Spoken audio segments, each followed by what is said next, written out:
The world of Matrix is programmed with code, and that code is very similar to strings of letters. In other words, the directors are Jewish. So of course, Takwas, there's a whole body of knowledge that's being sold as negative priming, so that when the real truth is revealed to you, you reject it. Most people will dismiss it, saying these are just movies. You have to be really blind not to see what they're putting right in front of you. They're confronting you, saying, look, here we are. And Jesus said he came to heal the blind. Why are they constantly attacking specifically the figure of Christ? The Illuminati. Why do they say Illuminati? Illuminati. It's because they have knowledge. That's why they're enlightened. They exist. And to dominate this world, they dominate it for the simple reason that they are enlightened in the sense of the wisdom of knowledge. The forces of evil feed on the semen that a man spills during sexual intercourse. Now just imagine the harm that the porn industry causes in the world.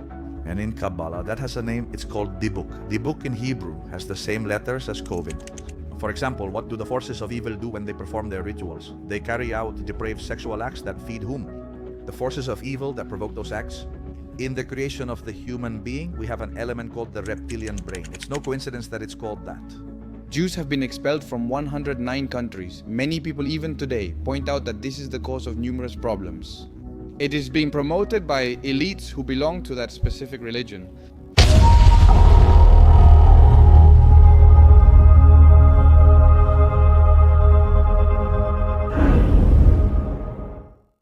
Good evening, ladies and gentlemen, and welcome to another episode of La Factoria. Today I have the pleasure of having an expert in the mysticism of the Kabbalah, in the Torah, in numerology, and in the power of Hebrew.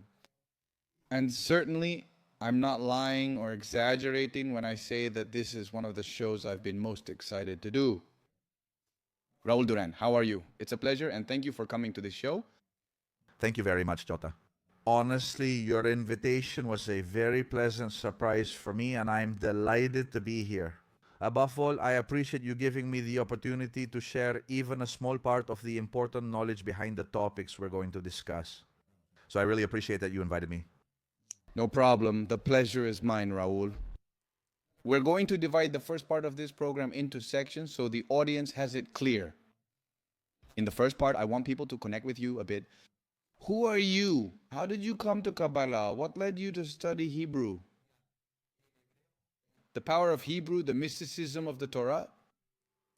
How did you get to that point? Well, look, I always define myself as a normal person who had a normal job, a normal occupation. I come from the business world, from the world of law, real estate, and banking. And at a certain point around the year 2009, I got sick, a very serious physical illness that almost took me out. And from there, I started asking myself questions about the meaning of life, about why that was happening to me.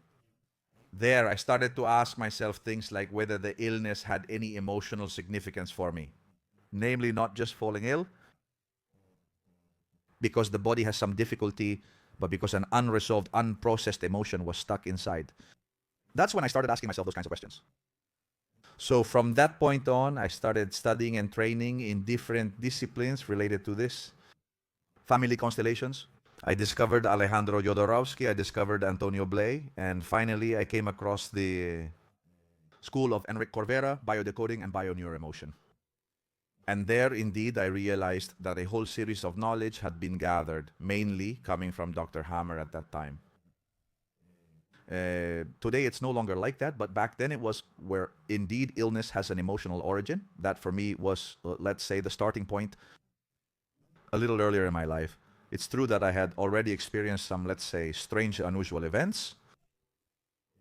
While I was working in banking, well, a series of phenomena had occurred in my house, what you could call poltergeist activity. Poltergeist.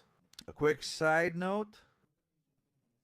Before you continue, so the audience understands, are you referring to experiences with spirits or supernatural sociological experiences? Poltergeist. I'll give you an example.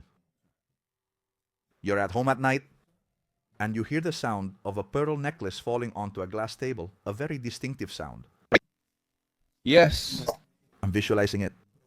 In my house, there was neither a pearl necklace nor a glass table.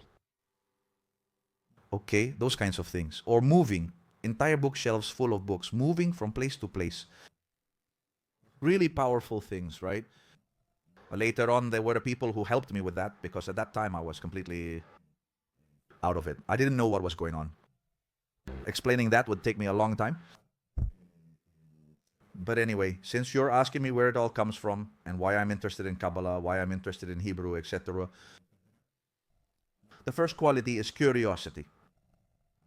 I found it very curious when I finished my entire therapeutic journey from studying constellations to Enric's school, or that whole journey that was so big, so powerful, and so deep for me. At one point, I felt that I had to follow my own path, and I didn't know what my path was going to be. There comes a time in my life, around the age of 40, I'm 52 now, I was unsure which direction to take. Then in a dream, the answer was revealed to me. The dream was as follows. A rabbi, a Hebrew man with side curls, with very sparkling blue eyes. He stands at my doorstep. He carries scrolls in his arms. The scrolls fall from his arms, a huge number of scrolls. He smiles at me, drops the scrolls, and leaves. And that's when I understood what my path was. So from that moment on, that's when I started studying Kabbalah, that's when I started studying Hebrew, and I started studying Torah. To my surprise, it was easy for me.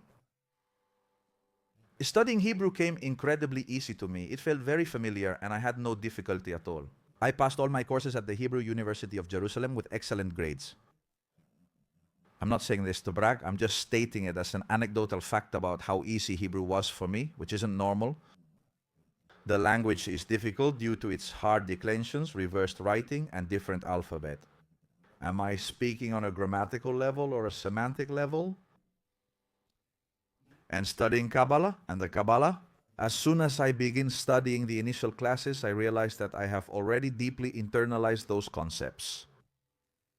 I have an innate wisdom. So what I thought was that I was learning was actually that I was remembering something that was already inside me. And it was an incredible, impressive process. Of course, it was a very fast process because it was like an awakening of wisdom that already existed in me. From other lives, experiences, and incarnations. If you want, let's also discuss reincarnations. And while I founded my school, I founded the Raul Duran Kabbalah School, or the Raul Duran Archetype School. And to my surprise, it was a success because I realized that there were a lot of people wanting to learn this knowledge and to go deeper into what I call the technology of reality. That is to say, this reality is made up and constructed. This relates closely to computer programming. We can discuss that further if you'd like. And here, the Hebrew language is fundamental because Hebrew is the language of quantum computing in this reality. That's how it's programmed. Wow, this is a bit, it's kind of mind-blowing to hear you talk about your experience. What led you there? I want to ask you a pretty simple question before we go a little deeper. We just got into your background. What brought you there? You avoided discussing an illness, and I won't inquire about it. What is the Kabbalah? For those who are watching us and aren't familiar with it, what is the Kabbalah? Kabbalah literally comes from the Hebrew verb lekabel, which means to receive. That's literal. Now, Kabbalah means reception, the noun reception. Now, reception. Reception what? Of knowledge, of wisdom, a wisdom that has been passed down since ancient times, very secretly, from teacher to student. It was guarded by the Jewish people, but not by all of the Jewish people, only by a very small part of them who are the Kabbalists. Not the rabbis. Not all rabbis know Kabbalah. In fact, some rabbis condemn Kabbalah. I mean, I really want to make this clear. The very small group that guards the wisdom of Kabbalah are the Kabbalists. And these are a very small number historically, and it has been passed down from person to person, from teacher to student, until it reached our days, where a moment comes. In the mid-1950s, when Rabbi Ashlach, a Kabbalist, a great Kabbalist, made the decision to open Kabbalah completely to the world. Because we are in what is called the era of the Mashiach, that is the era when the revelations must already be known. Hidden knowledge should no longer exist. Everyone deserves to understand the technology of our world. All right. Tell me a little bit about Hebrew being the language in which this reality is computed, in which it is programmed. Let's say it's like the code in which this reality is written. How do you give to a person who is very rooted in this material world? I myself understand what you're trying to say, but it's hard for me to put it into words. What reality are you talking about? What code are you talking about? Give me a little more background, please, Raul. To explain this better, let's use analogies to gain a clearer understanding. Cinema has given us interesting analogies, like the movie Matrix, which many listeners are likely familiar with. Yes, my community here is very familiar, right? Well, fantastic. In Matrix, yeah, this is explained precisely from a cinematic point of view. But what they do is, it demonstrates the existence of two realities. The real, which is the real world, and the world of the Matrix. Well, the world of Matrix. It's programmed with code, and that code, in fact, if you look at the little screens, they are very similar to Hebrew letters. And actually, the directors, because now they've changed their gender, the Wachowski sisters, brothers. We'll get into that as well, because that's also very interesting. Well, they're Jewish. So, of course, there's a whole body of knowledge there that's being sold as negative priming, so that when the real truth is revealed to you, you reject it as if it's the real truth. In other words, they put it in front of you so that through your own reasoning, you become aware that this is the real reality. But most people will see it and say, no, no, these are just movies. That's mostly cinema's goal, the so-called negative priming. I don't know if you know Enrique, a close friend, and also yours. Is he going to come here? Yes, I owe Enrique an apology. Because it's true that I took a shot at him. And maybe it's just that I'm not really into some of the things he talks about, but Enrique is going to come here too, and honestly... You're going to love it. You're going to love it. He's an exceptional guy, and on top of that, he deserves a lot of credit, because he brings up the concept of negative priming in Spanish, in the Spanish language, which is fundamental. Now, I've done several shows with him, really interesting ones, delving deep, translating the Zohar directly from Aramaic myself, and talking about very powerful topics related to the technology of reality. So you're going to love it. I don't want to get off topic from what I was telling you.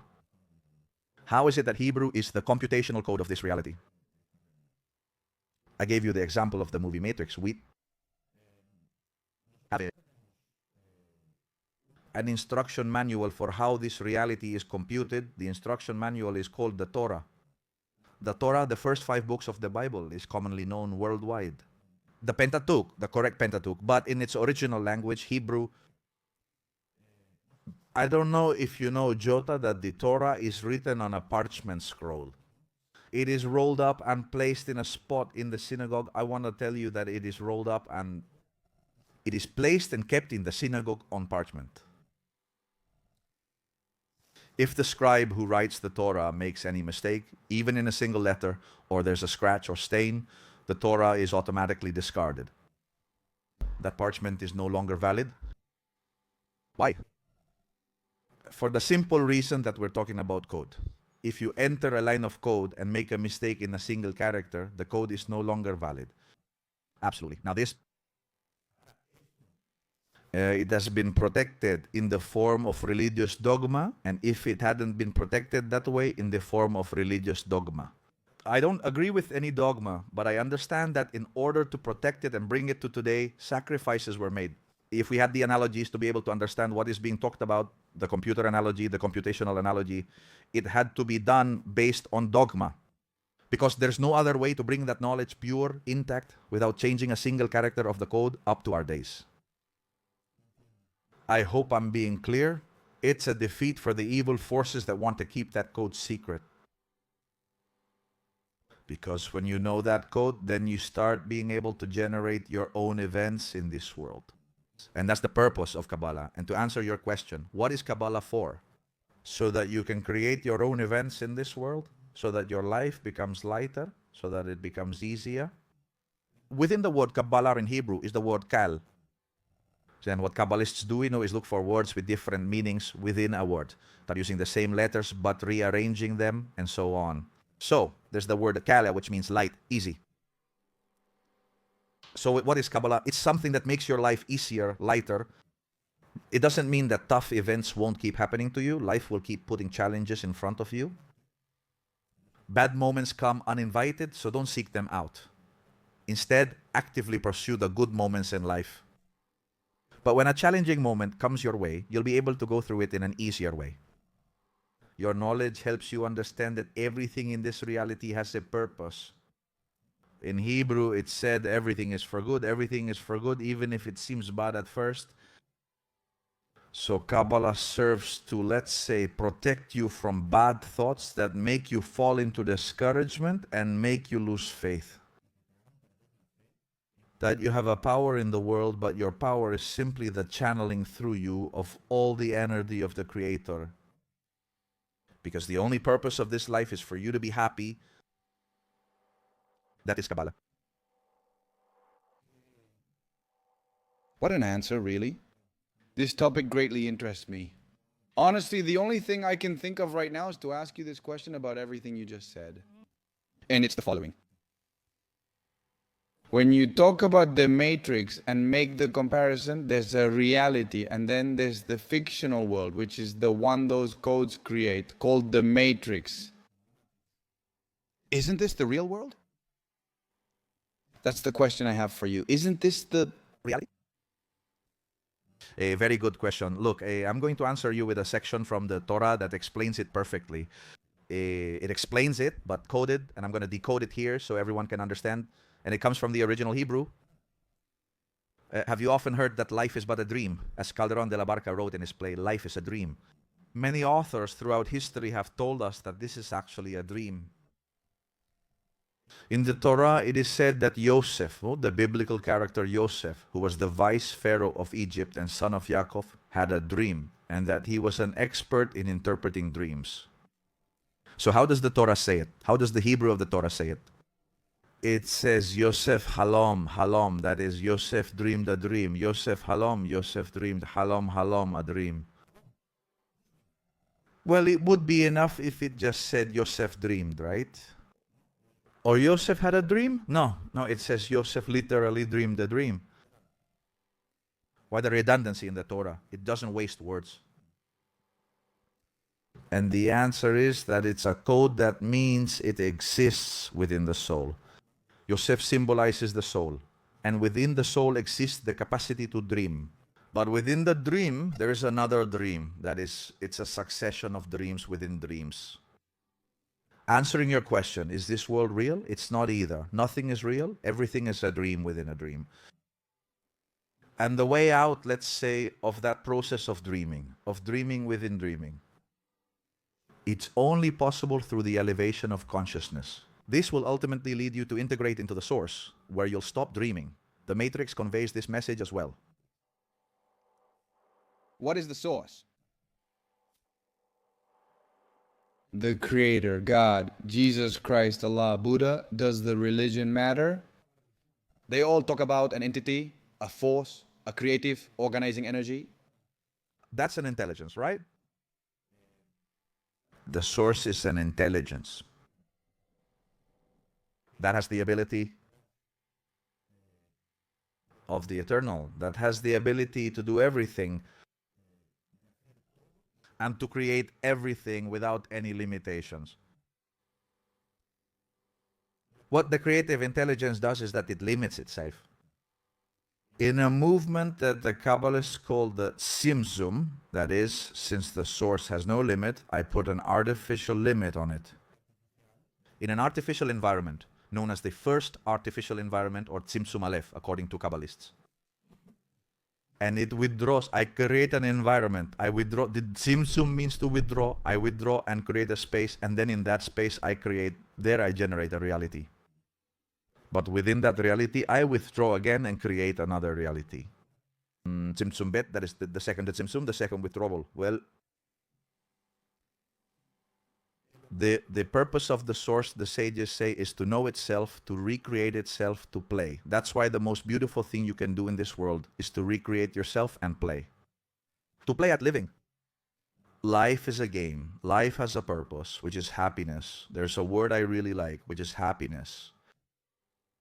In English, it's called joy. I love how it sounds. In English, joy. And in Hebrew, it's called simka, simka. Simka has the same letters as the word Mashiach, just rearranged. So, what is Mashiach? The Messiah is finding your simka, your inner state of happiness, regardless of external circumstances. Why? Because you have understood that you are in direct connection with the source and that you are the source. In a portion, in a fractal, but you are the source. The source is in you or you are the source. Does it matter? I have a question for you. Are you a real bear, or are you just fooling yourself into believing you are? I'm going to tell you an uncomfortable truth, and that is that you are the reflection of the people you surround yourself with. For years, I was trapped in an environment that led me nowhere, surrounded by people with no ambition, waiting for something to change. But the reality is that things don't change unless you take control of your life and surround yourself with the right people. This is why I created Club Red Pill 3.0, a space for men who want to surround themselves with real warriors. A space where we cover key topics like masculinity, stoicism, relationships, and couple dynamics. Where we try to give you the necessary tools to reach your maximum potential, keep improving every day so you become the men this society so desperately needs. Additionally, by joining, you get access to an exclusive section where you can ask questions to the guests of the factory and learn directly from the leading figures in the industry. If you want to be part of the community, I'll leave the link in the pinned comment. Let's continue with the Oso podcast. I understand perfectly. So what power do numbers and numerology have? What power do Hebrew letters have knowing them? Because you said before that knowing the code can change your reality for the better. I want you to explain that to me a little bit. The Hebrew letters are 22 Hebrew letters. The Hebrew alphabet is 22 Hebrew letters. The 22 is already a very important number there. I'm saying this so that everyone can start writing down important things. And the 22 Hebrew letters, they are the computational code, the keyboard with which the programmer programs reality. You can allow reality to be programmed on autopilot because it has a function. I mean, by default, it has an autopilot function, the autopilot function. It comes in the events that you experience in your life. It comes from the soul pact you make before incarnating in this world. And it comes from the genealogy into which you incarnate. You choose which genealogy to incarnate into for experiencing specific lessons and events. That particular genealogy is chosen, not any other. Because it will provide you with the path to have those experiences, to be able to rectify your soul. So Hebrew is the computational code of all reality, including computation of your soul. Let's see the soul as an algorithm. When you understand that the soul is like an algorithm, I'm making an analogy. It's obviously something very difficult to explain. So, do you understand that this has a computation? Look, there was a great Kabbalist whose name was Isaac Luria, who was able to see on people's foreheads the Hebrew letters, which were the components of their soul. And so he could see on a person's forehead a letter that was twisted, one that was upside down, another that was half broken. Meaning that it was the rectification that this person had come to do in this world. Or was he walking through a cemetery without knowing there was a cemetery, and was he identifying, look, here such and such person is buried, here another one is buried. That is, he transcended the material level of knowledge. Because he had integrated the power of the Hebrew letters within him, he understood the power of the Hebrew letters. Hebrew letters are important because studying them activates their power within you. The Kabbalists call it clothing. The letters are within you. They exist inside you. You are made of letters. Everything is made of Hebrew letters. Like computer code, of course, everything is computed with that material. Now then, many of them are deactivated, they're dormant. Many of them are malfunctioning, or they're broken, or they're blurred. And each one of the 22 Hebrew letters has tremendous power to make you live experiences that transform your life. How, for example, I teach the 22 Hebrew letters in a specific program at my school. But anyway, the important thing is to understand that in each class I teach one letter. For example, in one class I teach the letter Aleph, and in the next I teach Beth. I give the students a series of exercises. Meditate on the letter, make art about the letter. In other words, a whole series of practices that make the power that this letter has, that computational code, gets activated within you. During that week and the following ones, when the person is doing the practice, they notice changes within themselves. The dreams intensify. They start receiving messages in reality from what are called synchronicities and begin to give them meaning. Also, he starts to understand how things fit together, reaching a deeper level of understanding of reality. Automatically, because the codes start to activate. That's what happened to Neo in the Matrix. What happens to Neo? He's living a normal life and suddenly he sees on his computer, follow the white rabbit. He follows the white rabbit and someone shows up at his door and he sees the white rabbit tattoo. He had two options. This can't be a coincidence. I either believe it and follow the white rabbit, or I ignore it and go to sleep. Do you understand? The Hebrew letters have that effect. They have the effect of activating the potential your soul has at eternum without limit on the level of consciousness expansion.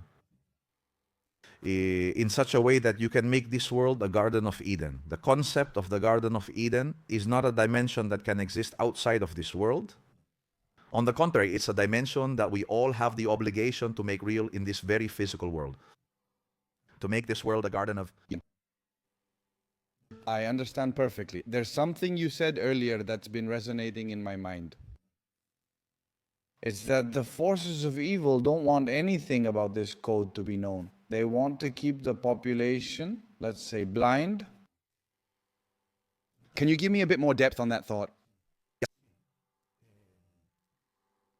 This world has a purpose, which is for your soul to earn merit, for your soul to become stronger, to be rectified, for your soul to be set stronger, for your soul to grow in consciousness. According to Kabbalists, when a soul incarnates in this world, the body causes amnesia in the soul. The soul makes agreements about its lessons before incarnating, but upon entering the body, it forgets everything, including the agreements made. Part of the game and training that allows you to generate merit, for your soul to generate merit. Here, starting from absolute ignorance, but through signs, signals, and an inner strength that you don't know where it comes from. And from events that happen to you in life, tough events, hard blows, you start asking yourself questions. It's what you were telling me off camera, like genuine questions, that the authentic questions are the ones that come from within you, right? Well, those questions come up because your soul is striving to grow, to bring light into your life. Enlightenment comes from knowledge. When you know more, you understand why the Illuminati are called the Illuminati. It's because they have knowledge. That's why they are enlightened. Not because they have more spiritual potential than you, but because they have more knowledge than you. That's all. That's what Illuminati means, right? Then we discuss their use for it, correct? Yes, obviously. That the forces of evil play a fundamental role in this world. They are also algorithms, right? They are intelligences whose mission is to train each one of the human beings in this world. They are our personal trainers. So they make you have many difficulties in your life so that you overcome those difficulties and become stronger. It's like a gym. You go to the gym and pay for a personal trainer, right? So that he makes you, so that you, I don't know, to grow your biceps, your quadriceps, to get stronger, to gain more ability. And we complain. The coach makes us work hard, but that's what I'm paying him for. I want to expand my muscles, in this case at the gym, but in reality, I want to expand my consciousness. So the interesting thing is that these forces of evil exist, and they do their job phenomenally well, really phenomenally well. If the forces of good did their job as well as the forces of evil, it would be a different world. It wouldn't be this one, and maybe we wouldn't have the ability to generate so much merit, right? The forces of evil are mentioned in the Zohar, which is the quintessential book of Kabbalah. And they are called by a code known as Eres Rav, Eres Rav. It literally means the great evening because it refers in code to that. In Egyptian civilization, they worshipped pagan gods, which are not really gods, but rather malevolent entities with whom these Egyptians made pacts in very dark rituals to obtain material benefits. This is still being done, obviously, and the RAB beings still exist today and are obviously at the level of rulers and big businessmen. We could mention names or not, but everyone here can imagine, right? An excellent example was what was called the pandemic, I emphasize. What was called the pandemic, where we saw a deployment of EREFRAF media absolutely unheard of until now. What do you mean?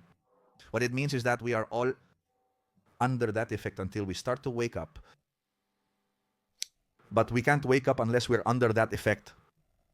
About what? What specific effect are you talking about?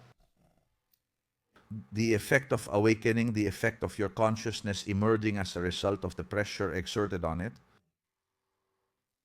If there's no pressure, there's no result, there's no emergence of consciousness.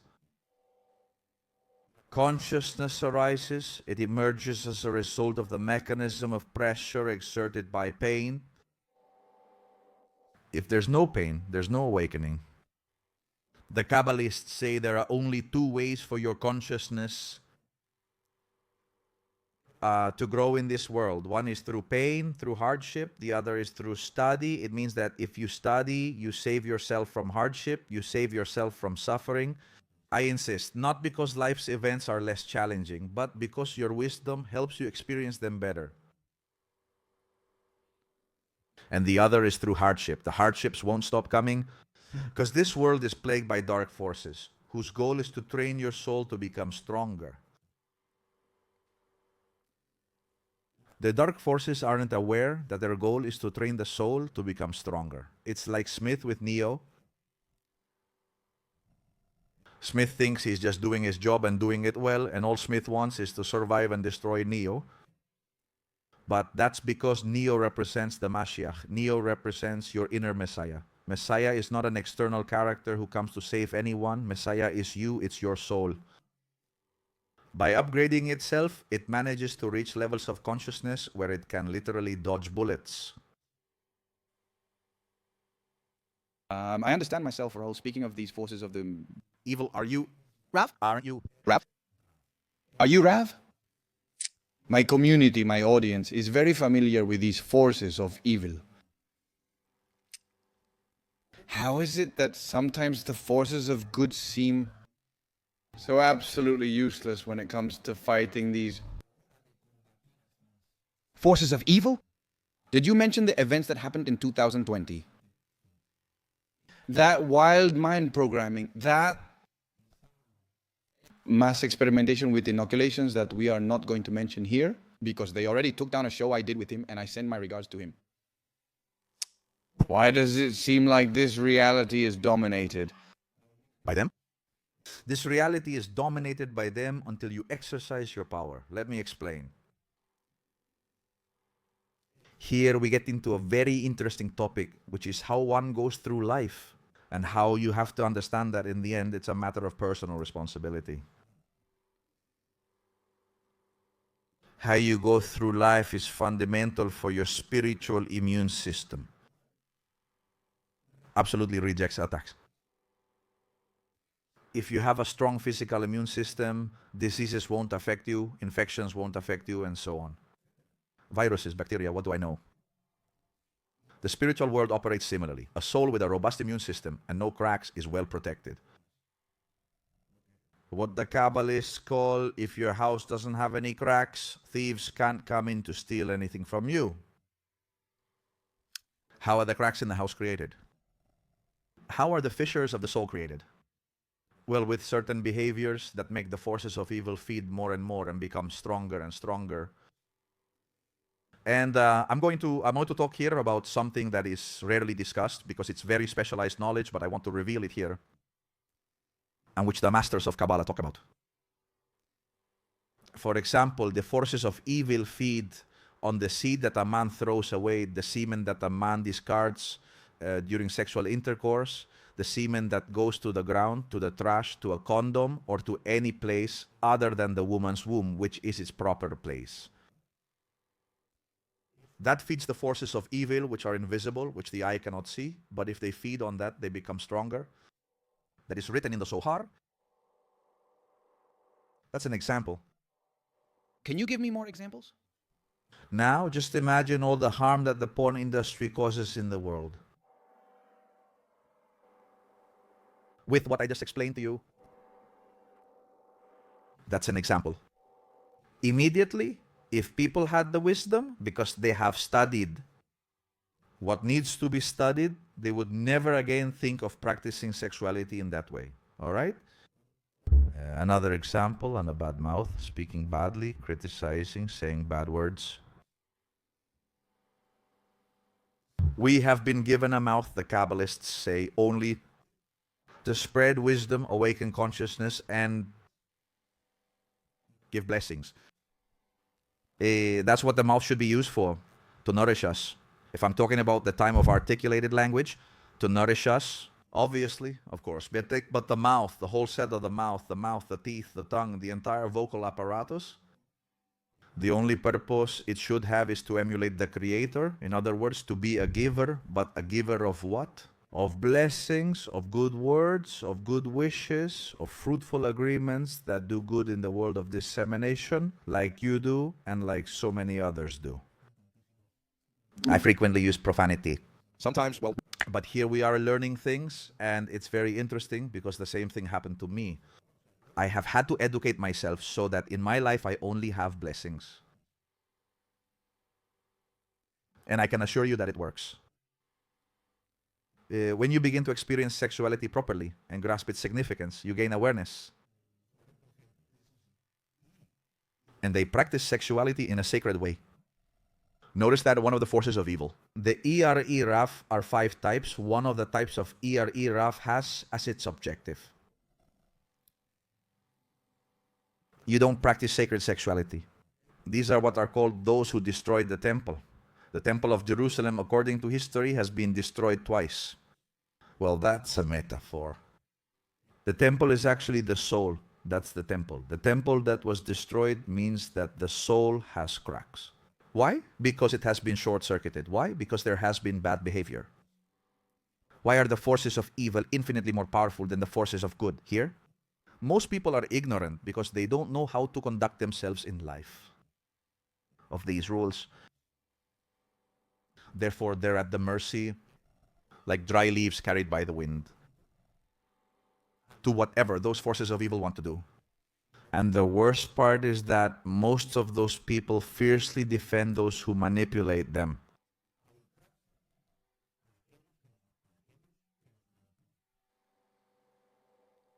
That's tremendous. There's also a very interesting reference to that in the 4th part of the Matrix movie. So that behavior, sexual behavior, behavior with the mouth, and then the evil eye. The evil eye, which in Hebrew is called Ain Hara, literally means evil eye. That is, it means to envy. Envying what others have, like your neighbor, friend, or family member, and wishing they didn't have it. And that's a behavior that short-circuits your soul and causes terrible cracks in your soul. We have the story of the golden calf at the foot of Mount Sinai when Moses goes to get the tablets. That's a metaphor. And also in Kabbalistic terms, in the decoding, it's the next calf. In Hebrew, it's called Egel. 3 letters. Inara, L-A-M-E-T. Sorry, Inara, G-I-M-E-L, L-A-M-E-T. 3 letters. They are the initials of 3 short circuits. Inara Ayin Ra'a, the Inara evil eye, L-A-M-E-T-S, H-O-N-A-R-A, evil mouth, slander. And the Gimel, Gilui Arayot, forbidden sexual unions with loss of seed. All 3 together. That is a calf. Have you made a golden calf? And the problem that exists in this world, the biggest problem that exists in this world is only one. It's ignorance. It's imposed because anyone who tries to show people that there is a positive behavior for the soul is attacked. As you all know, I've frequently referenced the Matrix in the past, and everyone listening is well aware of this fact. Agent Smith is in everyone. When Neo is trying to fight against the Matrix and he's jumping from truck to truck or doing some more paranormal activities within that fictional world, the bus drivers themselves, the garbage collectors themselves, the ladies who are shopping are the ones who turn into Agent Smiths to attack Neo.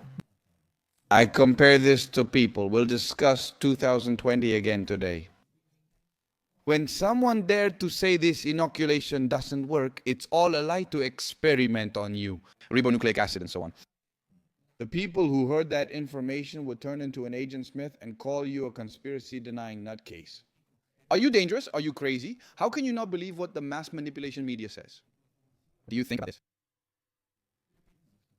I completely agree. You've described it perfectly. But obey to that manipulation mechanism in which the forces of evil do their job very well. Why?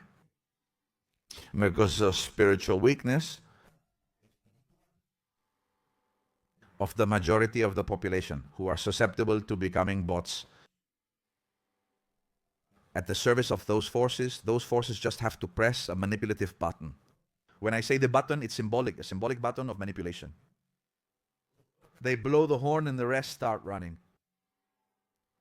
And also, let me tell you, it's a minimal effort for them. They just act very intelligently.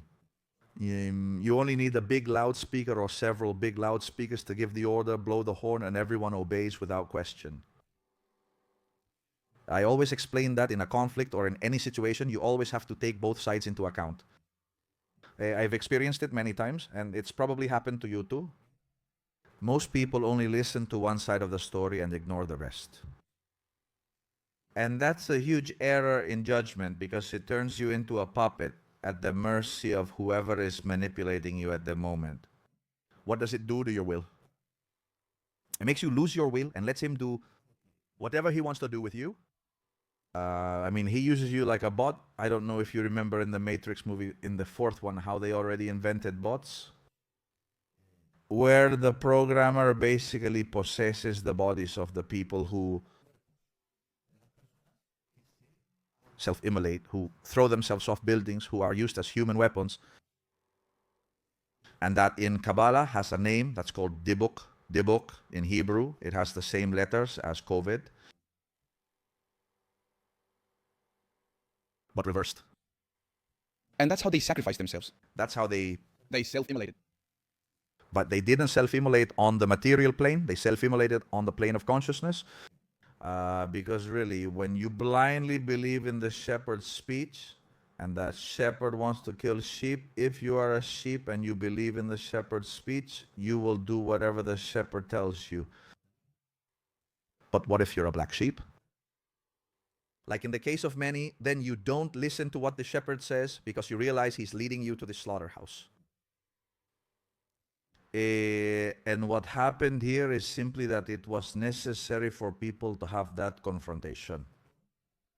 To realize who is asleep, who is awake, and what the process of awakening is. Not because of a confrontation between the awake and the asleep, but simply to see where you are yourself. I insist it's an individual matter. For instance, if you have a YouTube channel and broadcast content, you're not actually proselytizing. You offer it to the world, and whoever wants to follow it will follow it, and whoever doesn't will change the channel. That is, you're not selling anything. What you do is offer. I offer this knowledge. Whoever wants to follow you will follow you, and whoever doesn't won't, right? Which is very interesting because many people who actually don't want to follow you can still leave very negative comments. As normally, if you don't want to follow some content or an author or a channel, you can turn off the television, turn off the channel, or change the channel. But you don't bother to write a bunch of negative comments like that, right? Those are bot Smiths, you know? I get one or two of those, of course. But there are people who are completely possessed in a very important part of their mind. They're not aware and they're being manipulated. I understand perfectly. There are several things here that interest me about this, and I think this is going to take a while because I have too many questions for you. The question I have for you is the following.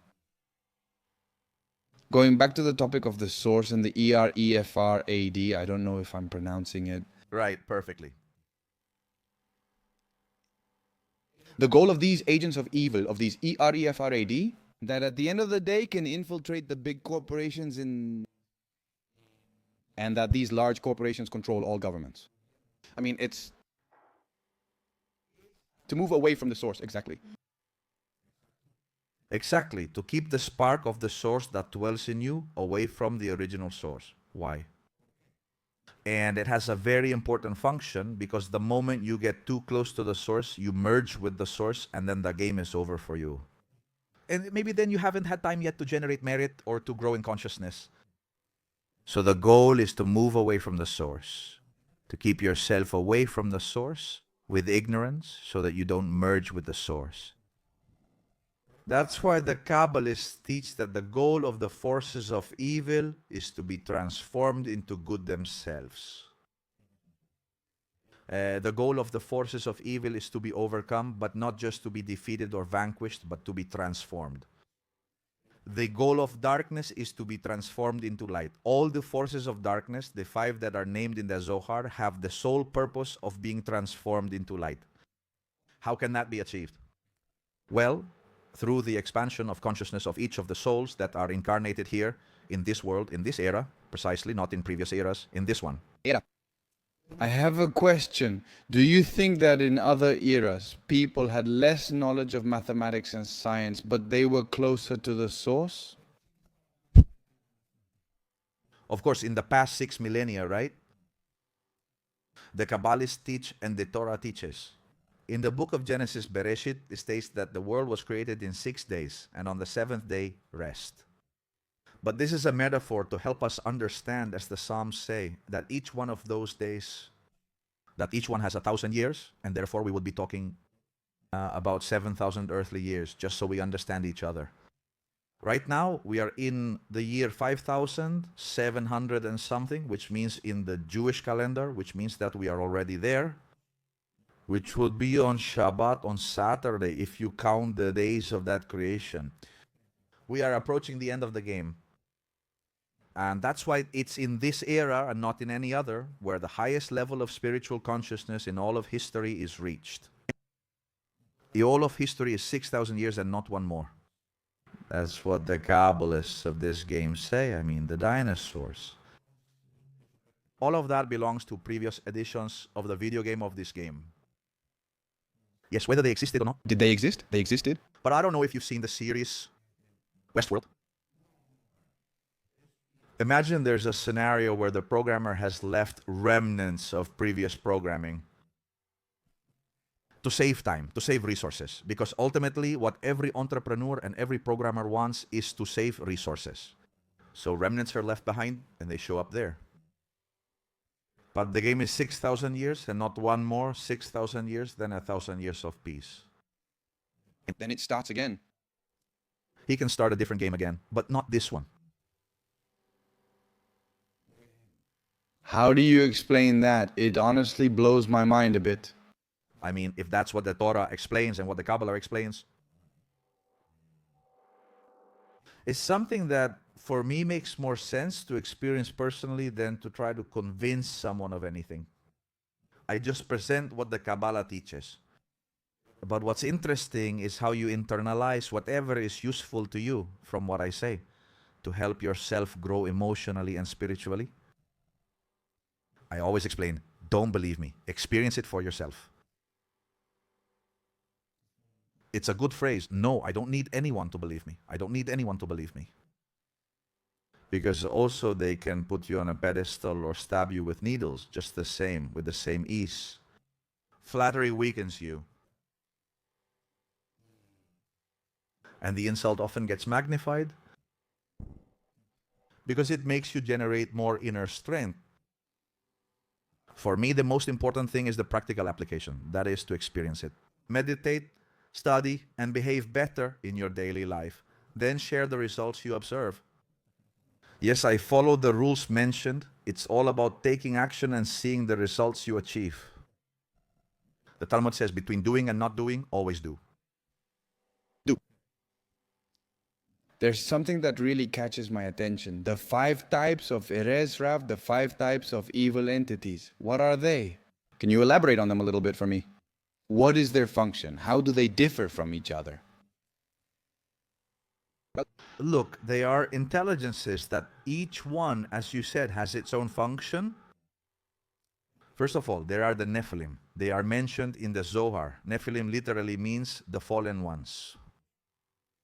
And they are those who embody the bodies of men to desire the women of men. Lust.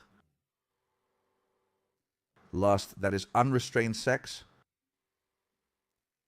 That causes a lot of short circuits, as you can imagine from what I explained earlier about the loss of seeds. Just imagine. Then we have the Rephaim. The Rephaim are those who make you doubt and who make you feel desolate and discouraged through studying of Kabbalah. That is the technology of reality. They discourage you. They send events into your life so that you become completely discouraged, so that you move away from wisdom. Then we have the Giborim, called the mighty ones, who are the ones that make you feel proud of what you do, as if the merit of what you do was yours, but in reality, the merit of what you do. If you have wisdom, you will understand that it is not yours, but that you are a channel through which that wisdom flows and that merit flows. You make yourself available, and that is called humility. So what Iboril does is make you not humble, but proud. Another crack in the soul, pride. Then there are the Anakim. The Anakim translated as the tall ones, the tall ones. What they do is make you have a depraved sexuality. They embody the bodies of men and women to have a depraved sexuality. What is depraved sexuality? Not sacred? Non-sacred sexual practices. That is zoophilia, inappropriate sex. Like, for example, could oral sex be one of them? Look, the only sacred sexuality is when the male sexual organ is in contact with the female sexual organ. That is the only sacred sexuality. Everything else is a practice that is not sacred because it does not generate the growth of the temple. That is, Kabbalah teaches that there were 2 cherubim, 2 angels in the temple, in the Ark of the Covenant. It's also another analogy. In the end, you realize that all the analogies point to the same thing, and that is the sexual act. Notice how important and sacred it is, and yet how little importance is given to it. And at the same time, is given an extremely high importance. But it's focused towards depravity. For example, what do the forces of evil do when they perform their rituals? They perform depraved sexual acts that feed whom? The forces of evil that provoke those acts. They feed off each other, and then finally the 5th and last force of the eras are called, did you already say it? Are all 5 Amalek, or is it Amalek? Amalek is a demon. Amalek is... do you remember I told you that out of the 5 forces of evil, 4 of them would turn into good, into light? But 1 was going to be annihilated.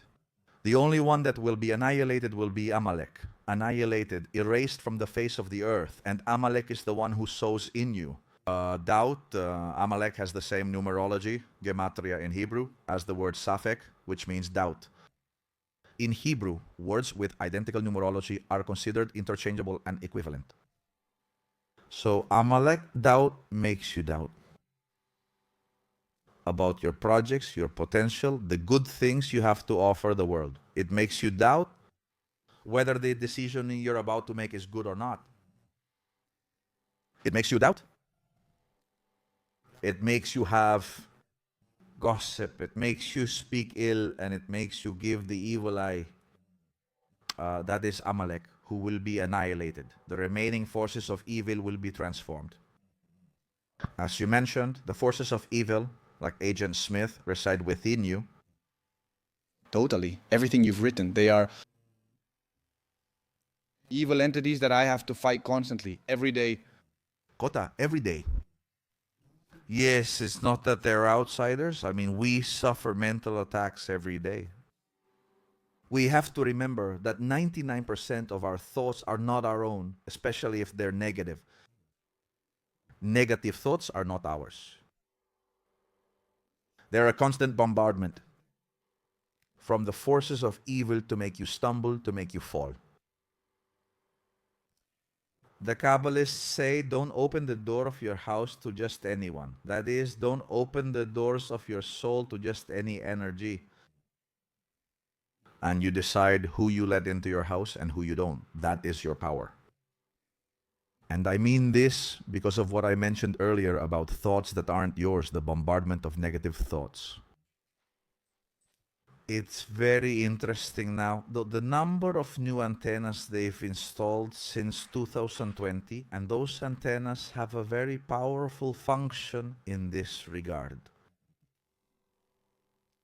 The antennas, we're referring to antennas with a number and letter, like this example, not like that one. That's good. Yes, that's good. Speaking A little bit. What does that have to do with everything we're mentioning, with everything we're talking about here? Well, because they are amplifiers of that kind of implanted thoughts in people's minds. Can you elaborate a little for me? They're amplifiers of negative thoughts in people's minds. Sleep. The order is sleep. Have you seen the movie They Live? You must watch this classic, available for free on YouTube. It's by John Carpenter. That's the movie, right? I've seen it. You have to watch this one. This is a must, mandatory study material. So is it also closely related to what is shown to us in the negative priming of that movie? I mean, there are waves, antennas emit waves, and the waves affect your brain waves and the kind of thoughts you have. So these new antennas with letters and numbers are deliberately placed for that purpose. The number that comes after the 4 and the letter that comes after the F. The antennas, I didn't realize they were like that. This is completely slouched, isn't it? If we speak openly and say no. No. Yes, you can talk. I think you can talk. Because it's simply the use of a technology that the forces of evil use to keep the cattle in cattle mode. Nothing more. The evil of society being Agent Smith is not due to genuine malice, but rather to the ignorance you mentioned earlier. That's right. Human beings are not evil. Human beings have the potential for evil within themselves. But evil is an imported element to human beings. It is an imported element in the creation of human beings. Of the human being. I mean the human puppet, as Andreas Faber-Kaiser used to call it. We have an element which is the reptilian brain. It's not a coincidence that is called the reptilian brain. Reptilian. The reptilian brain is the part of the brain that deals with the most basic and survival functions when you want to manipulate a population. The brain that is targeted is the reptilian one because it's the one responsible for survival functions. And the most advanced part of the human brain, which is the cerebral cortex, is responsible for reasoning, logic, and higher intelligence. That one is completely shut down because the reptilian brain is working at full capacity. What the reptilian brain does is that it obeys only one emotion, which is fear. If you want to manipulate a population, you just have to trigger fear. Fear of not having food, fear of death, fear. And then you have the population completely subdued. I mean, the ultimate weapon of manipulation is fear. What should we do in the face of fear? Should we understand it as against fear or in front of fear? There's only one emotion that can overcome it, and that's love. The emotion par excellence that allows this existence is love. Love. If you start to analyze it from an anthropological point of view, there is no existence without love. Of course, the origin of existence has to be love. That's where sacred sexuality comes from. That's where the act of generosity comes from, and the qualities and virtues that every human being treasures. And if they are nurtured in a loving way, they bloom like a garden. And then we make this world a garden of Eden. of abundance of all kinds, of material abundance, abundance of love, abundance of friendship, abundance of wisdom, abundance of everything. I felt a power in you when I met you in Andorra. I noticed you had a very high vibe and a very positive energy. In fact, I told you. It's been quite an encounter. That left a bit of a mark on me. And we talked about some pretty controversial things that we're going to touch on now. I have many doubts about those topics, but I do feel that there's a great truth behind everything you say. Now then, as a Catholic person, I want to understand what role the figure of Christ has in this whole vision that you have. Who is Christ? Why do I feel so powerful reaffirming him as a path? I am the way, the truth, and the life. And in Matthew 10:16 it says, look, I am sending you out like sheep among wolves. Jesus says to his disciples, yes, he gives me peace. The figure of Jesus. Jesus, on a historical level, he was a rabbi who taught a wisdom of Kabbalah. And what we have today in the Christian Gospels and also in the apocryphal texts, which perhaps are not considered but are very important, is a Kabbalistic wisdom called by another name.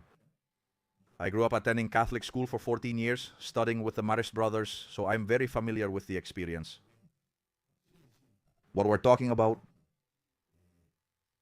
But what happens now, I understand that there is wonderful wisdom behind the Gospels,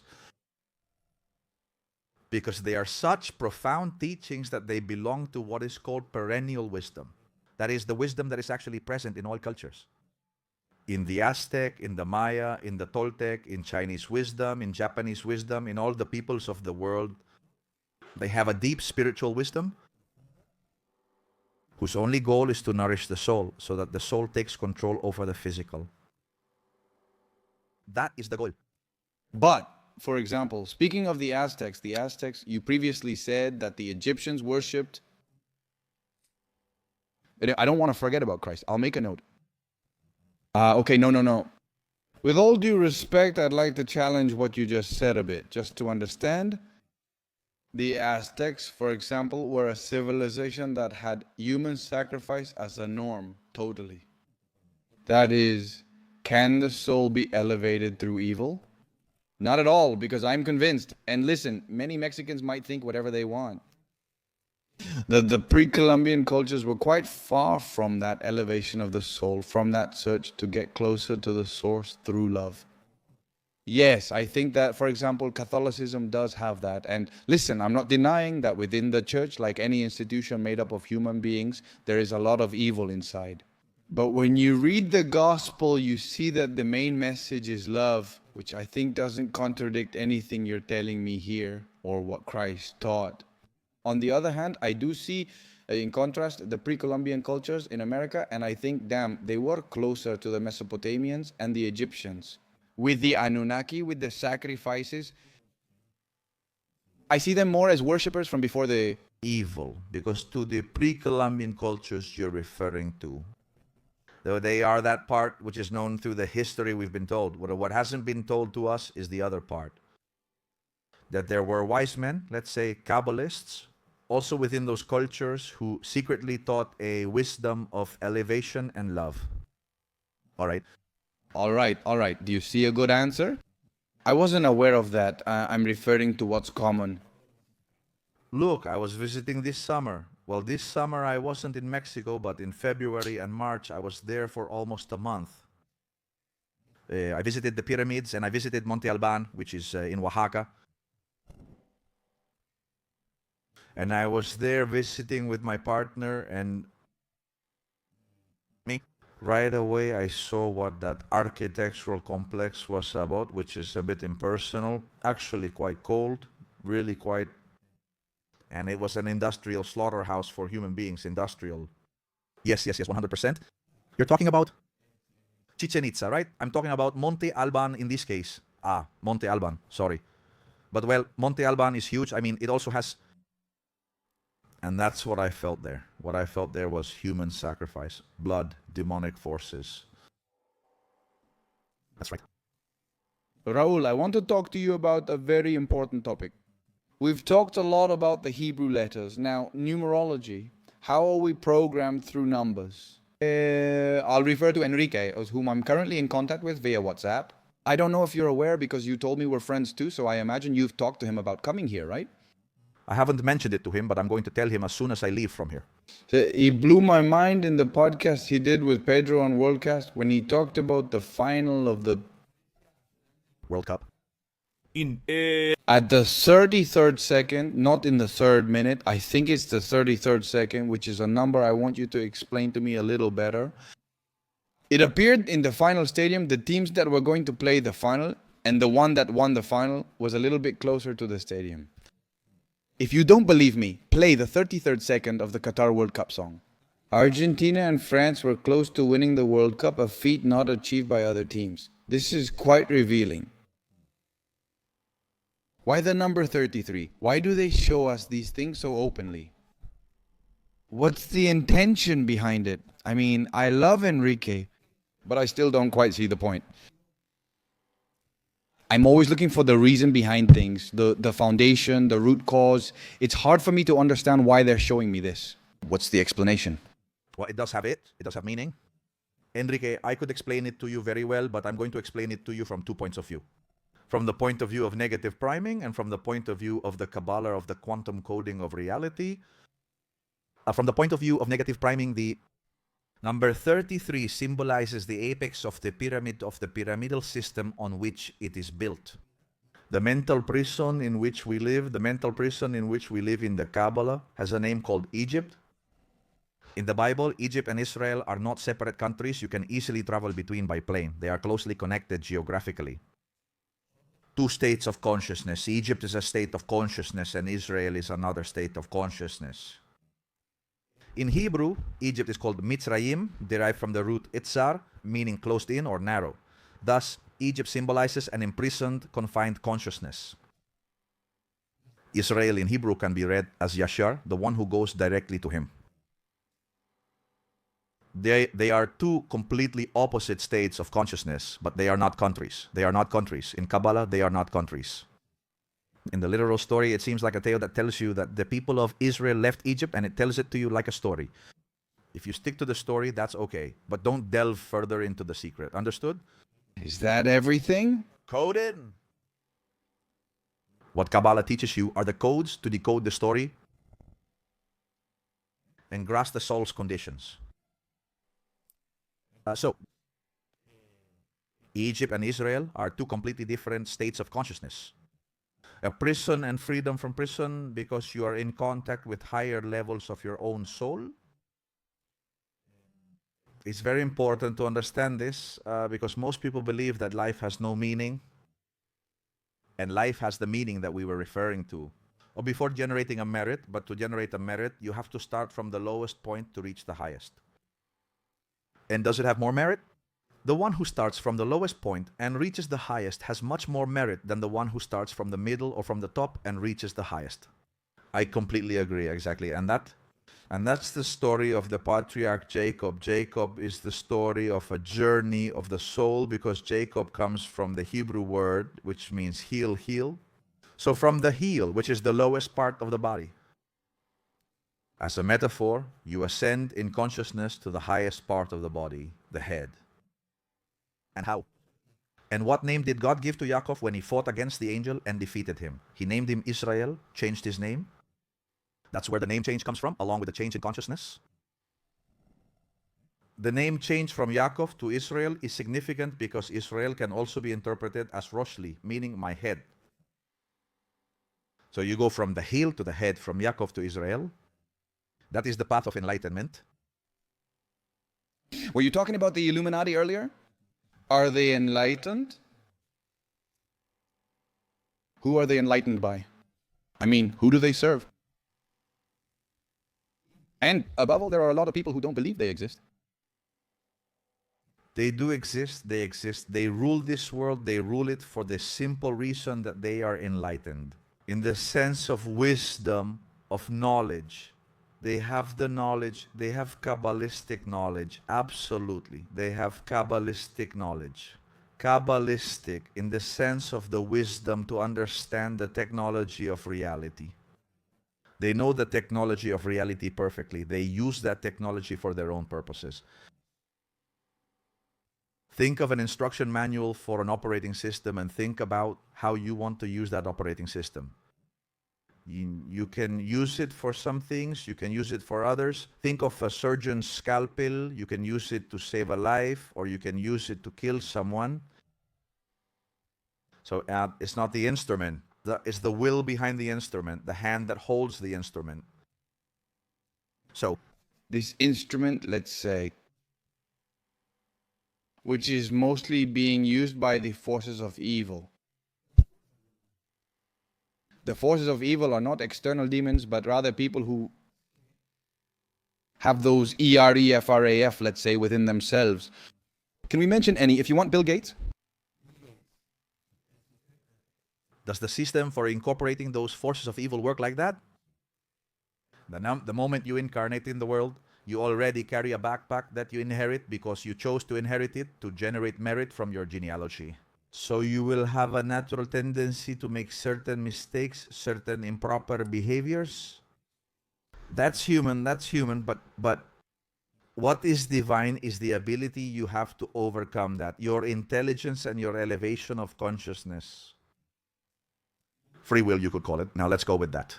But if you keep acting in an ignorant way, instead of rectifying your soul, you're going to create more cracks in your soul. You're going to make it worse. So the soul will have to reincarnate in another generation to see if it can fix it. Now, what do I mean by this? What I mean is that there are two ways to live in this world that make up for the fact that the forces of evil can affect you. The spiritual checking account. You can have a checking account at the bank, and you have two options. You put money in. That is, you put in good actions and behaviors that help you raise your awareness, but at the same time, you try to correct everything that puts you in the red. So, your spiritual account is healthy, it's thriving, it's abundant. And there are plenty of behaviors you can do out of kindness so that your spiritual checking account is an abundant checking account. For example, charity.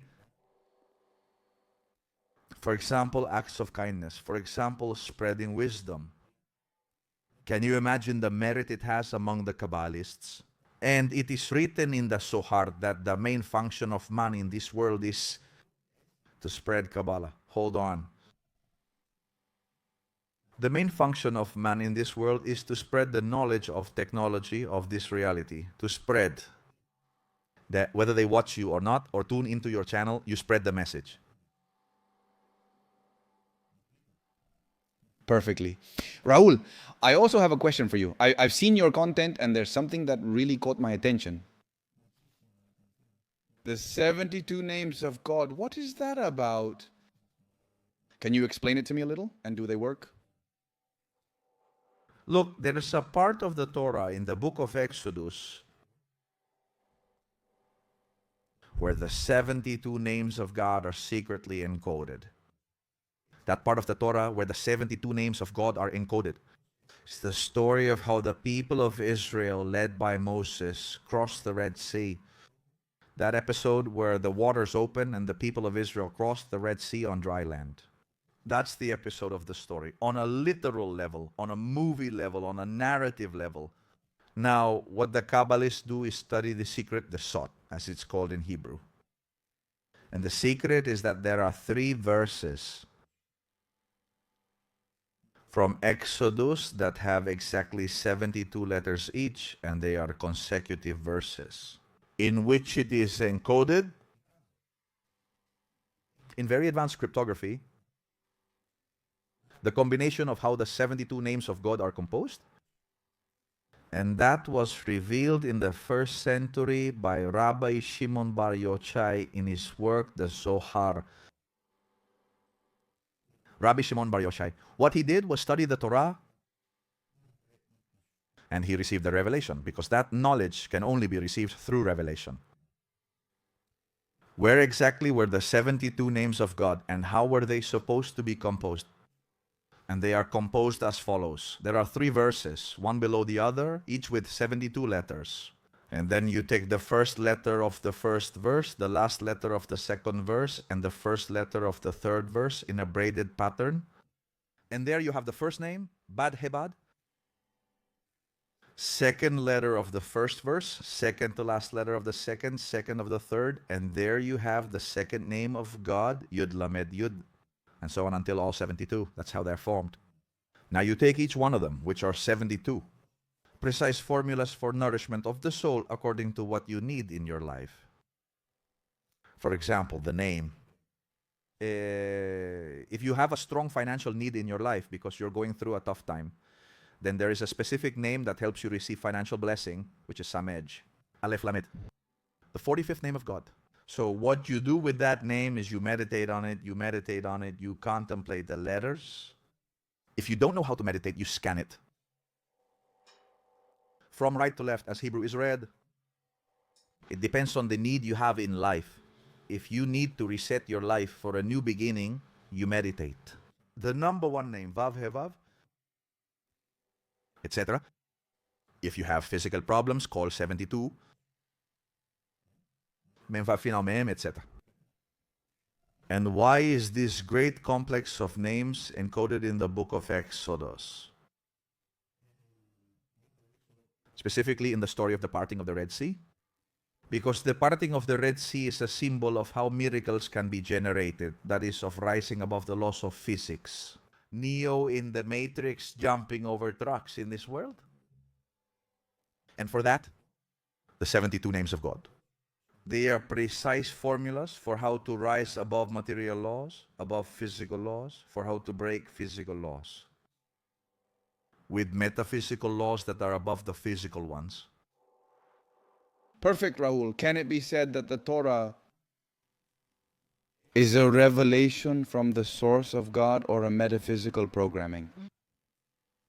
Both things, because the Torah, the literal story, tells us that the Torah was revealed to Moses. Moshe in Hebrew. Moshe ascends Mount Sinai. But notice that in Pirkei Avot, a tractate of the Talmud, it says that Moshe kibel Torah mi Sinai, which in literal Hebrew would be Moshe received the Torah from Sinai. But it doesn't say from Mount Sinai, it just says from Sinai. So we go to the word Sinai, and we find out that it has a gematria of 130. Exactly the same as the word Sulam, ladder. It's referring to the tree of life, it's referring to the soul. The tree of life in Kabbalah is the soul. Every time you hear tree of life, it talks about the soul, about the technology, about the soul. Moses utilizes the 10 Sefirot and 10 dimensions to carry out his task. Moses, who is he? Each one of us? Can each one of us be Moses? Why? Because each one of us has the ability in deep meditation to download ourselves from the iCloud cloud so that everyone can understand me. A programming wisdom that makes you update your soul's software. And that's the story of how Moises ascends Mount Sinai. That is, to a higher consciousness level to download information that will ultimately allow him to master this world's physical laws. For instance, to divide the Red Sea waters, which is a metaphor. What does it refer to? Which refers to the ability you have to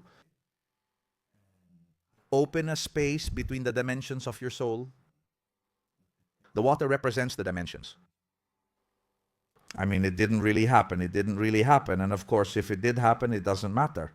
Because what matters is the wisdom it brings you in your daily life, which is the ability you have when you face a problem or a difficulty in your life. They always have the ability to part the waters, that is to manipulate the laws of physics, to open a new dimension, a new parallel universe, a new temporal space-time path, to be able to create a reality that truly matches what you want at that moment, one that has a good purpose.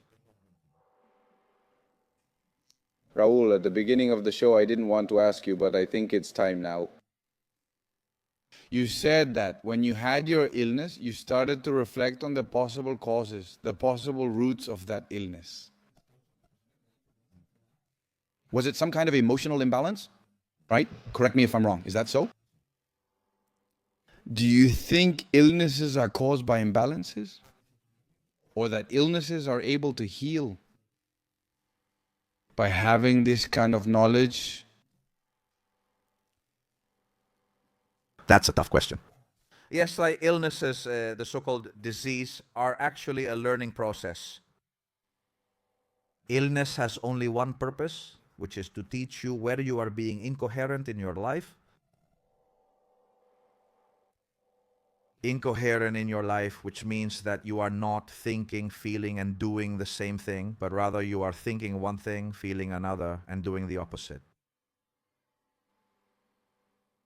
And for example, I hate this job, I hate my boss, I feel like I would strangle him, and what do? I stay at the job. You are in incoherence. You're not making a move, and that can cause you physical symptoms. Because you're in incoherence, you're not aligned. What happens is that illnesses have different causes, not just emotional ones. They also have chemical or physical causes. For example, poisoning. Drinking a glass of bromide will certainly make you ill. Or do they have causes? Environmental, technological, electromagnetic waves. That is, there are different causes that can create imbalances in the body. I understand. Is it possible to recover from diseases like terminal cancer? There are some that yes and others that no. For example, if the soul agreed to leave this world with cancer, it leaves this world with cancer. What do you mean, agreed? Yes, because when you incarnate in this reality, you agree on where and how you enter, and you also agree on where and how you leave. Who do you make this agreement with? With the Creator? With the creative intelligence? What is it that we call God? It's what you can call God, the source, creator, call it whatever you want. The name really doesn't matter, right, Vale? And in what reality did we make that agreement with God? In a non-reality.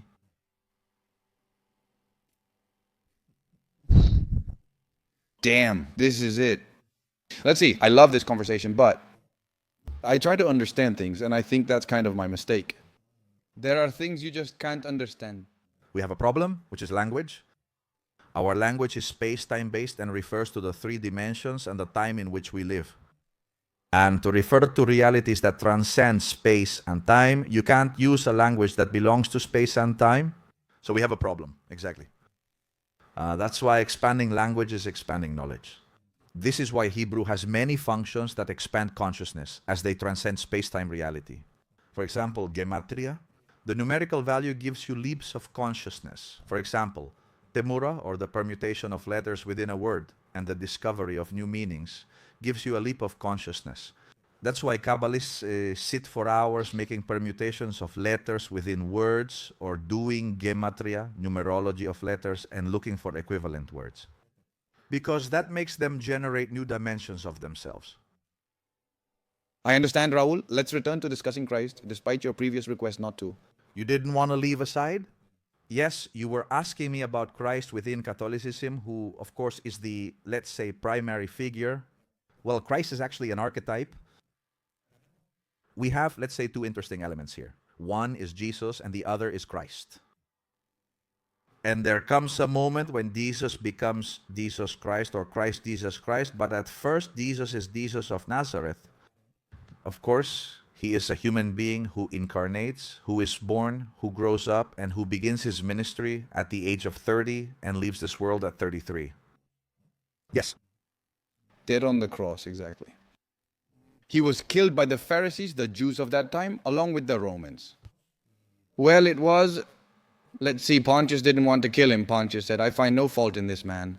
I wash my hands. Like Pontius, in fact, it's a very famous phrase, I wash my hands like Pontius Pilate. But anyway, who died on the cross.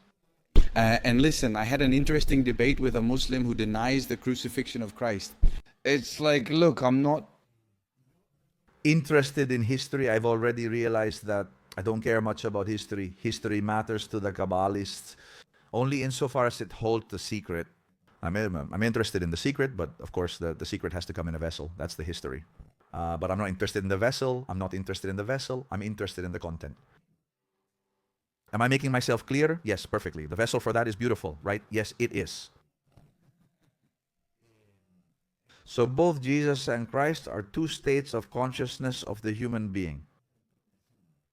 Yet we're always talking about ourselves. All the time we're talking about ourselves. Jota, about your personal process. Jesus is the beginning. You are born into this world. You grow up. You go through school and so on and so on. Your parents raise you with a lot of love, with little love. Does it matter? But there comes a moment when the circumstances of life make you wake up and you ascend to a level of consciousness. And if you ascend to a very high level of consciousness, that's called Christ. But Christ and Jesus are two ways of saying it. Yaakov, Israel. What I explained before about the heel to the head at the level of consciousness. Or would it be a way of saying, my human consciousness and my inner Messiah? Because finally, Yeshua becomes Christ, and that is the Messiah awaited by the people of Israel. Christ. In Christian theology, sorry to interrupt, it's like the fulfillment. The end of Revelation actually comes with Juan in the Apocalypse, but it's the end of Revelation In the Christian theology. At what age? 33 years old. That's why I have Some there about 33 years. Does that mean you've understood that this world is a prison ruled by the elites?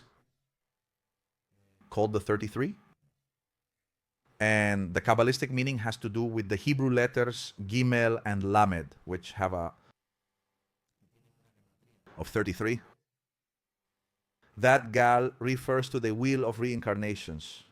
In fact, Galgal, that's where the word Golgotha comes from. The Mount Golgotha is also Galgal or Gilgul, also with the same letters, just changing the vowels. What you access there is the understanding that we are in a wheel of reincarnations and that you are not going to get out of the wheel of reincarnations unless you understand exactly the meaning of your incarnation in this world, which is none other than to access that wisdom. So hell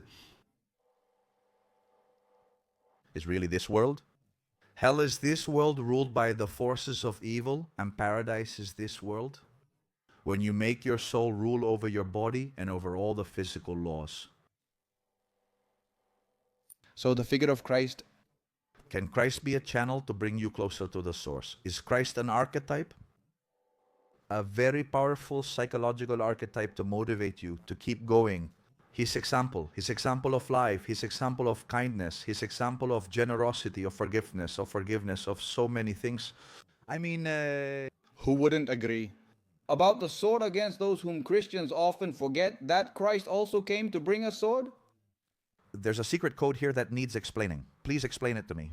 And the sword is a way of referring to the Tetragrammaton, or let's say the famous name of God that's in all the synagogues. The Yud He Vav He.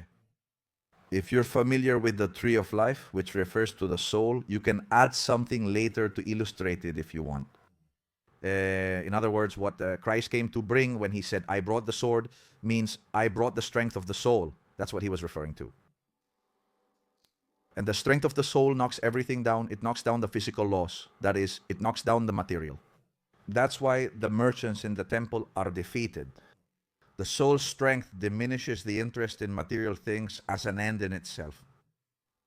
Within the temple and the soul, there can't be an interest in material things, as it would corrupt the soul. Raul, I think it's time to talk about the subject. Nowadays, there's a lot of anti-Semitism, okay? Anti-Semitism has been a constant throughout history. Jews have been expelled from a total of 109 countries. Many people, especially nowadays, exhibit this behavior in the United States, Europe, and elsewhere. They are pointing out that many of the problems behind it, for example, the massive illegal immigration that arrives and doesn't integrate, that they have a level of awareness, let's say, not all of them obviously, but they have a level of awareness and culture that often isn't compatible with ours. It's being promoted by certain elites who belong to, I don't want to keep mentioning it because what do you think about all this? Why does it seem that these EREFRAF have a specificity of belonging to that particular religion? It's like that because, as I explained at the beginning, you don't deny this? No, that's not the reality. That's also written and explained in the Kabbalah and in the Torah. That is, there's a part that left Egypt with the Jewish people. I mean, just so we're clear. At the beginning of the video game, there's a part of the programming that comes corrupted and gets mixed up with, let's say, the Jewish people. But the Jewish people in Kabbalistic teachings doesn't only refer to Jews, it refers to all souls. Because Jew comes from the root Yudi, and Yudi means that God is within you. So all human beings are Jews. I don't know if I'm making myself clear. Yes, you're clear. According to that definition, now then, at the beginning of this game, there has to be, as I said before, something to generate merit. A confused, hidden part of souls, let's say, that perform a function of doing evil. That part is called the air wrap, and they are the elites of the pyramids who have power in this world to make decisions that affect Millions. Only. Just keep it there. No need to have it anywhere else. I understand. And how does the Talmud fit into all of this? This topic is highly controversial and discussing it could jeopardize my show, but I'm not concerned about that. I prefer revelation over money. I prefer to understand you, someone like you whom I admire a lot. You have a lot of knowledge. I've learned a lot from you, but I have some genuine doubts. To clarify, I know this isn't comprehensive. I have Sephardic ancestry myself. I mean, there are people, and we all know what ideological side they're on, who say it's a genetic issue, that absolutely everyone who belongs to a certain religion is bad. I'm not like that. I'm just searching for the truth. And my search for the truth has led me to see that there are a series of patterns that repeat among all those people I consider enemies of humanity. They aim to keep us from the source and knowledge. In a sense, they planned what happened in 2020. They own the Hollywood industry, the pharmaceutical industry, the music industry, the financial industry. It doesn't matter where you look, this pattern repeats itself in all circles of power. So I genuinely ask, to what extent does the Talmud have to do with the Torah? Because I've read things in the Talmud that are authentic. Outrageous things, aberrations. Yes, and most importantly, we won't bring 3-year-old children and such, as that could be misunderstood. I'm not going to get into that, but I will also talk about especially the way they portray Christ. They say he was the son of a prostitute. It's really, and that's where I say, damn, let's go with that. First, let's look at the issue of the aberrations and then whose son is he? Christ, okay? Whose son is he? And also the overrepresentation of people with these characteristics in all these evil entities. Well, first of all, the Talmud is written in Hebrew. Now, there's a huge problem with the translations. You have to know Hebrew to be able to find the original meaning. One of my most important main points is the translation from Hebrew and Aramaic, because most of the translations are wrong. So in the Talmud, there's nothing outrageous or aberrant being said. It's just that the translations are not correct. First of all, and second, the Talmud teaches hidden secrets that should not be interpreted literally. Those are two things. Second thing, was Christ the son of a prostitute? Well, it's a way of saying that the Messiah comes from Ruth's lineage. It's also taught in the Kabbalah that the Messiah comes from Ruth's lineage. Why Ruth? Well, because Ruth belonged to the people of the Moabites. And why from the Moabites? Because they were the sworn enemy of the Jewish people. I've already stated that the Jewish people are the souls. So why is it said that the Messiah will come from Ruth's lineage? In other words, are they telling you that it comes from prostitutes and sexual transgressors? Very simple, because the greatest awareness is reached by coming from the lowest place. You will have the greatest merit by starting from the lowest point to reach the highest, and then you will develop your inner Messiah. When very elevated souls incarnate in this world so that they are not intercepted by the forces of evil, What the Creator and this soul do in covenant, in collusion, is to place them in genealogies that have been greatly corrupted. To avoid attention from evil forces like the squids in the Matrix, the squids. So the squids don't follow you and don't pay attention to you. What do? You go in darkness, you go in silence. Where won't they pay attention to you? If you embody yourself in a genealogy of a town or a family that has been corrupt, that have been prostitutes, that have been murderers, and so on and so on. Then you put in a very elevated soul and you checkmate the forces of evil. He's already here in this world, you understand? Checkmate? And what about the overrepresentation issue? Overrepresentation? In what sense? Of people? I don't want to say it because Raul will have to edit and all that. George Soros, Anna Spector. Can I continue, Rockefeller? Rothschild? They are bad people. They are people who marry among cousins to keep hidden secrets. They are people I consider enemies of humanity, and they have characteristics that belong to this religion. So I understand many people who go to the side of the ideology who hate completely, without hesitation. But at the same time, I see it as dangerous because I understand that it's not. I mean, myself. If these people took power, maybe I would also be annihilated because of my blood. I mean, I'm even circumcised. I mean, I want to make it clear, I'm not an anti-Semite or anything like that. I'm just a seeker of truth. Why does this happen? Why are they overrepresented in all industries? Are they the ones in charge of feeding our EREFRAF within our evil entities? Of course, it makes sense because the population must be kept in ignorance. That is the purpose of the force of evil, with ignorance and then with fear. So they can manipulate. So the overrepresentation you refer to makes perfect sense within this spectacle, within this game. Because those souls that belong to the Jewish people, but are not really Jewish souls, rather they infiltrated among the Jewish people, pretending to be Jews, those souls are the ones who dominate. Let's say, well, the main investment funds, as you said, the main industries that have power, of course, they have a very important power over people's minds. So, does it make sense? But they're not Jewish. But they pretend to be part of the Jewish people, I understand. They're infiltrators. If I don't want people to think I'm an anti-Semite, then It has nothing to do with anti-Semitism. The problem with anti-Semitism is that it's understood from ignorance. Understanding the root cause of anti-Semitism eliminates its existence. In the same way that anti-Roma sentiment, anti-Muslim sentiment, or anti-Polish sentiment can't exist, or anti-anything, or anti-anything. Exactly. I always say that you shouldn't be anti-anything, you should be pro-something. I'm pro-truth, pro-truth. I love the truth. I seek it eagerly. And sometimes it has led me down some paths where I say, damn. Certain things have been hidden from us here, so it's a topic I'm very passionate about. I understood when you talked about Amalek, I didn't want to interrupt you, not at all. But now that we're at this final part of the show, I understood that many people with these characteristics did see Amalek, the enemy, to bring down. That evil, like Christianity. And if you notice Raul, what's the image? That the media, that the big music industry, that Hollywood is constantly attacking, trying to destroy, trying to break. Which one is it?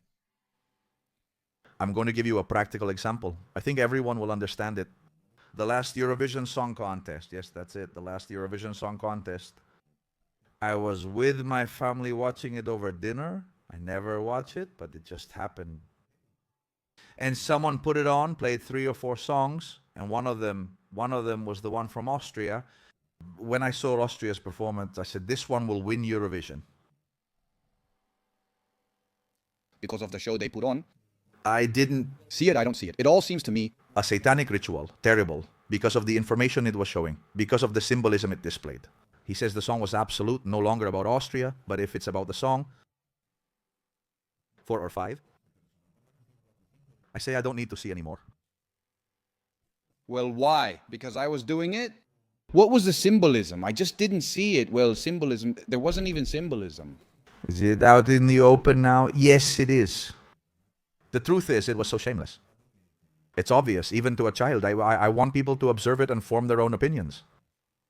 Can we also talk about the Paris Olympic Games, the opening ceremony, the golden calf, the rider with the nations behind, chasing everything, very biblical texts, everything very